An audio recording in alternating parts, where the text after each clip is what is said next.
Go on with it, but go on with it. Blessings all for my life, man. My thank God for the journey, the earnings, and just for the plus. Gratitude is a must. See blessings fall by my right hand. Oh, baby. Hey. You okay?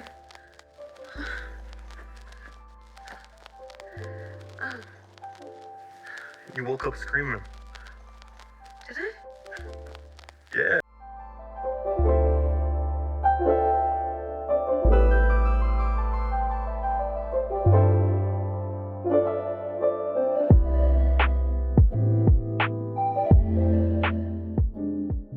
Hi guys, it's your favorite mystic, the Siren Says, and welcome back to my Chanel, where we speak about movie, TV, and soon to come books, and everything that I like, dislike, and the good, the bad, the ugly, and everything all throughout and in between those frames of media.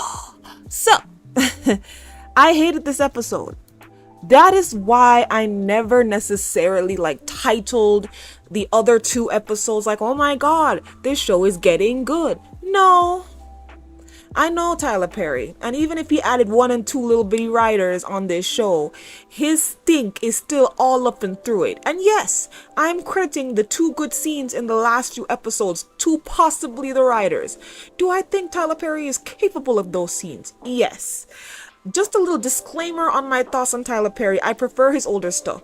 It's not to say that his older stuff doesn't have red flags and, maybe we have nostalgia and rose-colored glasses, and upon further review, discussion, and research, they really weren't as good as we thought they were. Or they're kind of good, but in that 90s way. And I know some of his earlier stuff is mid to early 2000s. But what I mean is, I know that some of his stuff is a product of his time. So, it was good for the time. And, he possibly couldn't do the same things that he's doing that he did back then now. So I understand all of that context. That is one of the reasons why Sistas disappoint me so much. Because I feel like he could do so much better, and he just won't. I don't know. I don't know what to do. I don't know how to help him. I really don't know. But it is what it is. All right. So I just wanted to talk to you guys really quickly about this episode. Just get right into it, because I didn't like this episode. Disclaimers, these people are not real. When I'm talking about them, we're talking about the characters. Sorry if I'm projecting my voice. I have a new setup, so the audio should be at least 20 to 30% better. So, let's just be honest. It didn't make any sense. Let's just be for real. It didn't make any sense at all. Why is it? Why? I'm just gonna skip through Gary telling everybody off because it does not matter, right? I will just say Maurice was incredibly annoying. His lack of couth came back in waves this episode, and sickens me. In the very same way that Pam acting like she has no decorum also came back in waves. 2 annoying characters that people can like here and there became annoying again. Let's just leave it at that for now. I will talk about what Pam did a little later because we need to discuss that. But just to corner off the Maurice thing, gross. So, Gary rolls in like Beryl, leaves. Everybody's left to pick up the pieces. And I know what some of you are going to say.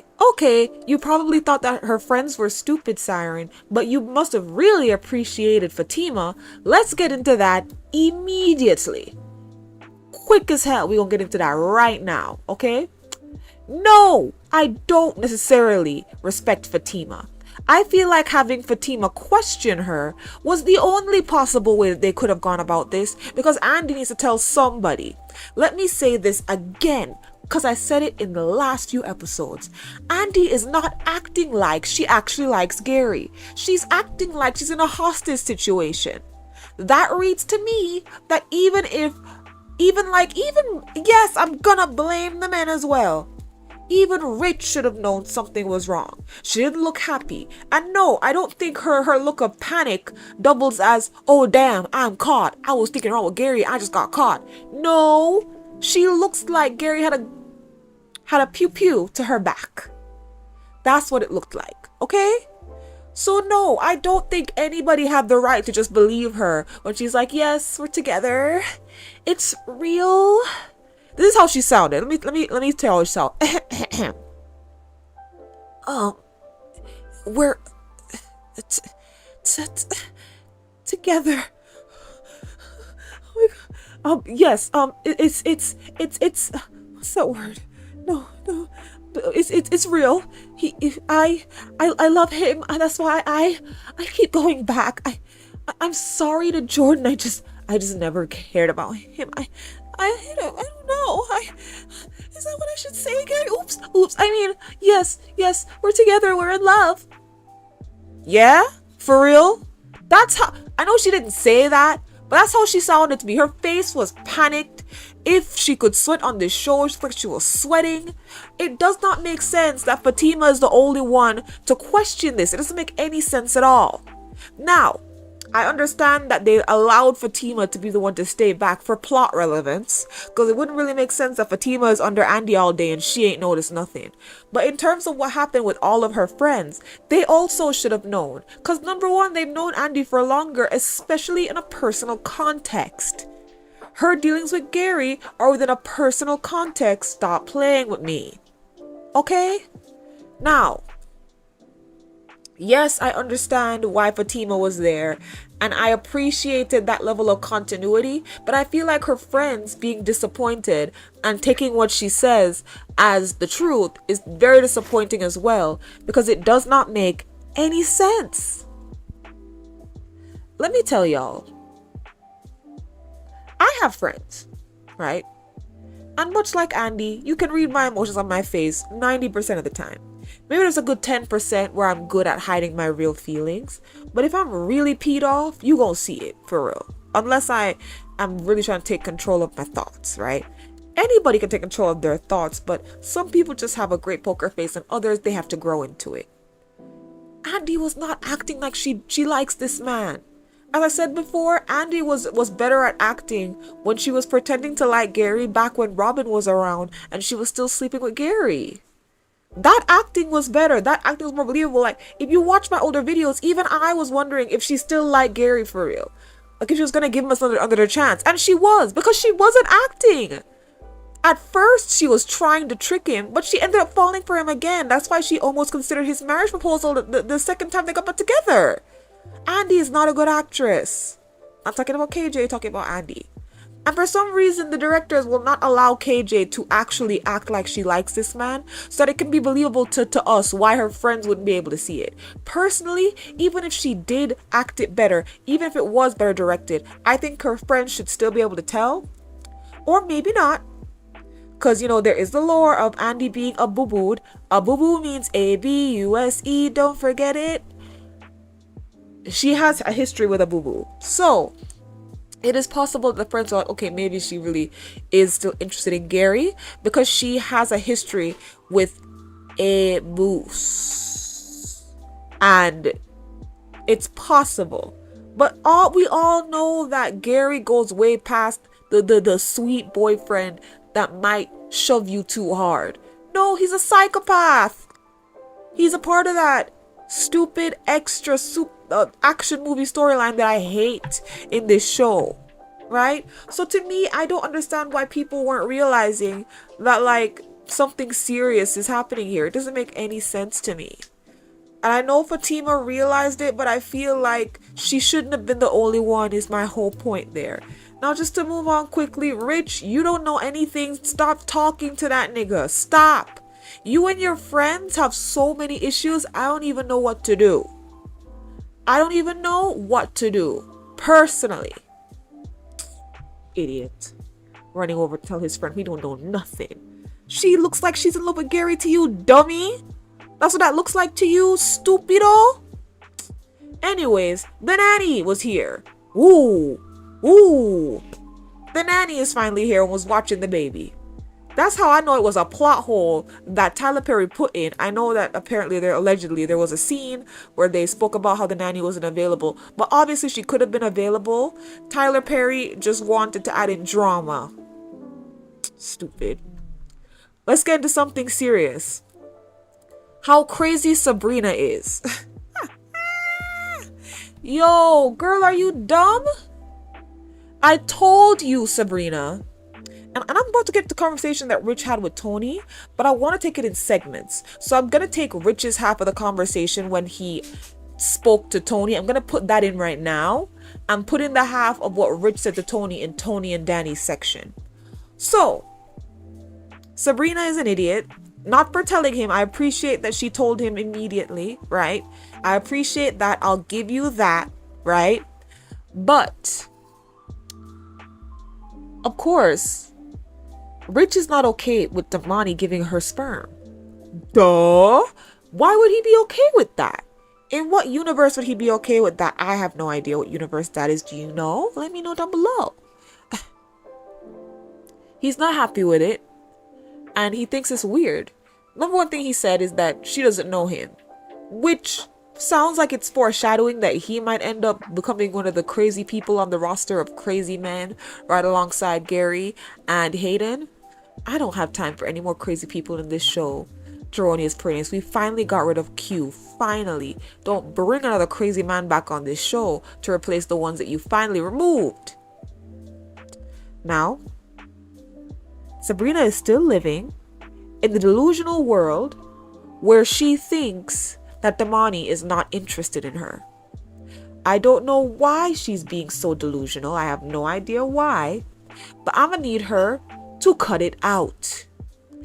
You know that man likes you. You know. I know you're the more demure one in the group. Oh, I didn't even know he was interested. But you're a pretender. You like to pretend to be demure. And because of that, you get used. But you know your worth. So you know that man likes you, Sabrina. I'm not playing with you. And you talking to Rich about how he doesn't like me. It's the same energy as Tony telling Danny that Tiffany doesn't want to be back together with me. Same energy for me. And it's ridiculous. Let it go. So when Rich is talking to Tony about it, Tony does what all people who have children do, which is invalidate Rich's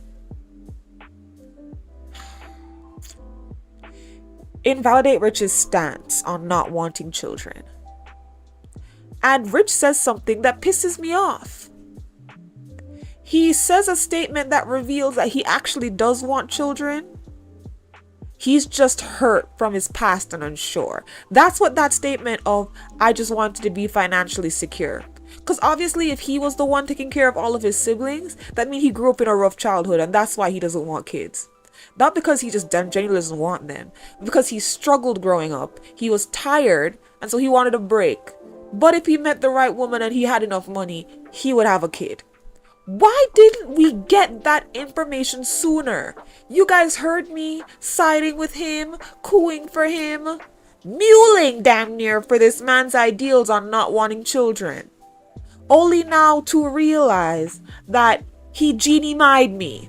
He does want kids. He just didn't think he deserved them. And he's hurt from the past. Ugh. So now he's going to get over it. And he's going to rush to go tell Sabrina that he'll have the baby with her.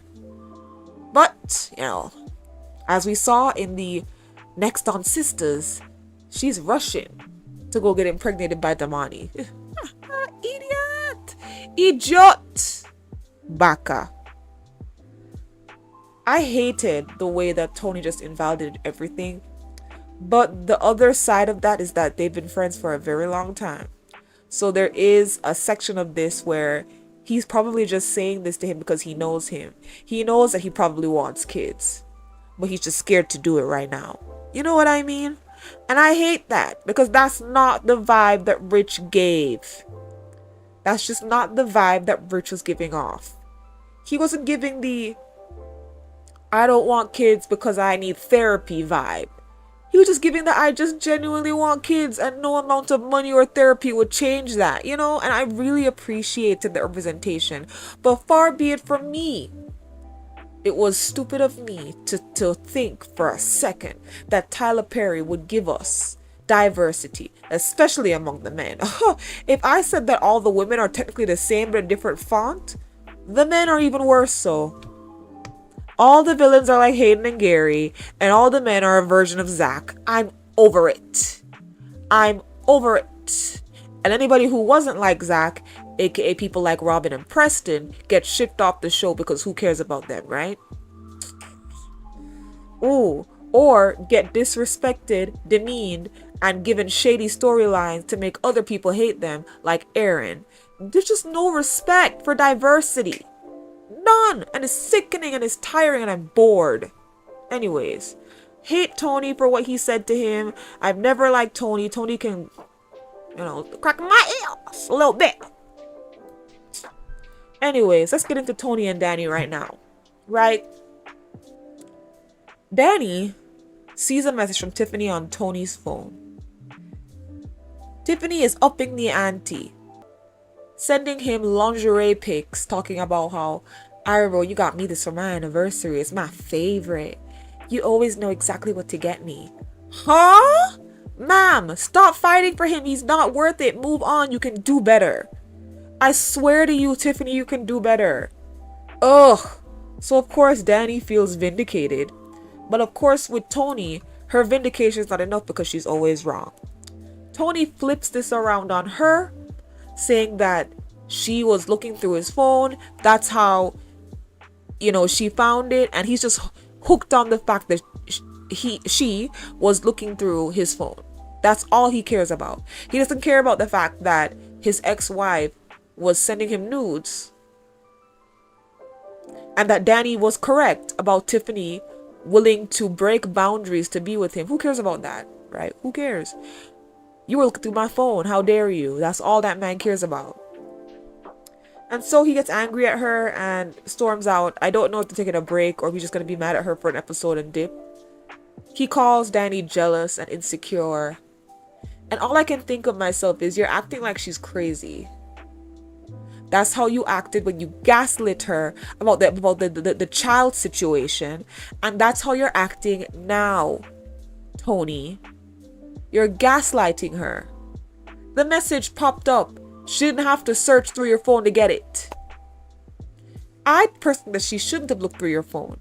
And the only reason I'm saying that is because I want to see if you would have told the truth and if you would have actually put some real boundaries, not just the, come on, Tiffany, stop touching me there, babe. I mean, Tiff, you know I'm with Danny. That's how lax his boundaries are. He dang near be flirting with her. But Danny's stupid and crazy, right? Nah, the only person who can say that is me, Tony, not you. Because I know how to say it within the right context. And I know how to give people their tens when tens are due. Danny is right about your wife and you're tripping. So he didn't want to discuss it. He just wanted to hang on to the fact that she was looking for stuff. He can't have the adult conversation, which we've been done knew he couldn't do that, So I'm like in peril watching this. I'm like annoyed, angry, feeling like my life is draining away because I know usually I love scenes like this because I want to see them unhappy, but the thing about it is I know they're just gonna get back together. They're just gonna fix this. To me, this is a giant red flag, and I would leave. I'm not even telling Tony to leave. I'm telling Danny to leave. That's him and his baby mom. That's him and his ex-wife. It makes sense that there would still be feelings there. That he would flirt with her and not know. That she would be inappropriate and he not read it as inappropriate. That he would even gaslight you even when he knows it's inappropriate. Oh, she sent a slightly risque text and Danny saw it. Slightly risque? We damn near saw her camel toe, sir. She was this close to giving you crotchless. I think Danny should leave because this is a situation that obviously he didn't get therapy for. you know how good he is with therapy. He obviously missed that session. Daniela, you made a mistake, but you're gonna have to live with it, sis. You're gonna have to live with it. There were more scenes with Gary and Andy. He asked her to give me the panties. Panty raid. It was hilarious because it's just like, why did you turn Gary into this psychotic being? That's crazy. Damani called Sabrina, lets her know, hey, I'm speeding up the process. I'm about to give you what you want quick. And so, it's cool. Next, something I really need to discuss with y'all. The scene with Karen and Pam. Pam has the unmitigated gall to come at Karen like, I can just lend you the money. You can borrow it from... Ma'am? I almost called her a female dog. I should not, and I won't. What are you talking about, Pam? What are you talking about? In what universe? You probably have owed Karen money from before you started your business, ma'am. And this is not me saying that Karen is nice, but Karen has this, it doesn't seem like one, but soft spot for Pam. She'll just let Pam do certain things. Whereas Karen's more sort of no-nonsense attitude would have had her firing anybody else. And yes, I've had my moments where I appreciated Pam a little bit, but overall I don't really like her character. Karen comes to her and she's like, look, insurance is lapsing. Other hairstylists are upset with you. They don't like your behavior. They're like, well, they're jealous. Pam, what? That made no sense to me, bro. And it just, ugh. Pam's sick my stomach. This episode just stick. I'm gonna need her to file an injunction against Pam. Just file one. Ask Andy to file an injunction against Pam because she owe you a hell of a lot of money at this point. Girl, you could have just gone to Aaron to borrow the money this whole time instead of going to Karen, stealing the money because Karen didn't even know that you were taking this money. So it's low-key stealing the funds, right? It's dang near embezzling from your job to hype up your business. And Karen's not even getting any of the money back. Because honestly, you're stealing. You're committing fraud. But she's not even seeing it that way. She's just like, well, you owe me some money. And you have the gall to say I could lend you the money back? Absolutely not. I'm all here for Karen being harsh because it should have been way harsher. I'm with it. I'm here and I'm living and I'm alive. Now on something that was kind of funny, but not really, because the rest of the episode was so annoying that I didn't even really get to enjoy my weekly Hayden scene. Miss Marie is inviting him to her private island. She really likes him. She's enjoying her Tommy and Simone moment. She's enjoying her still got her groove back moment. She's enjoying her younger man moment. And she just likes to play with him. I don't think she likes him. She just likes to play around with him, and she's enjoying his, what he can do. And apparently she turns him on. This is so crazy, bro. Anyways, Tamira walks in on her playing with the joystick. And Tamira is ready to knock a few buck on this old lady. And this old lady is also ready to give a can of old whoopee on Tamira. And part of me wanted to see it, I gotta be honest with you. Part of me wanted to see it so bad. But we're just gonna let it go. Fatima and Andy are acting like they don't necessarily understand what just happened. But, it is what it is. Yeah. And of course, Penelope's trying to see what's going on. Jordan doesn't believe it. And that's also what upset me too. Like, even though it's kind of clunky, the scenes were kind of clunky, as all scenes are with Air Jordan, even he doesn't really believe it. That's why instead of just like hating her and avoiding her, he went to go ambush her in the office and said, I'm not leaving until you tell me what's really going on. Because even he doesn't believe it. So Karen and Danny and Sabrina, you guys are failures. And your friendship is not good. And I've been saying that for a few years now. That friendship ain't nothing. Damn it. But anyways, that's all I gotta say. Please let me know what you think down below, as you always do. Tell me if you like the quality of this sound, if it sounds a little better or not. I have a lot of stuff going on, and these episodes are getting harder and harder to film, but I always try to get something out for you guys at least once a week, even if the days are kind of mismatched here. I don't live alone. That's one of the reasons why I can't just get everything out to you guys quickly. Plus, I have a job, so please just bear with me. I will never let 2 weeks pass without a Sistas video. Never. Okay? Anyways, thank you guys so much for watching. And thank you so much for being here. Goodbye, my sires? That what I call y'all? I'm joking. Sue. Also, if you listen to the end, I will never in my life watch Divorce in the Black. And if I do, I'm not making a video because Tyler is playing games. And for all of you who are like, he should get more writers, and it's getting so bad now. The hill fell down during the movie Temptations, but it was still watchable. After that, stuff like Acrimony and A Fall from Grace is when he really started to get bad. Anyways, bye.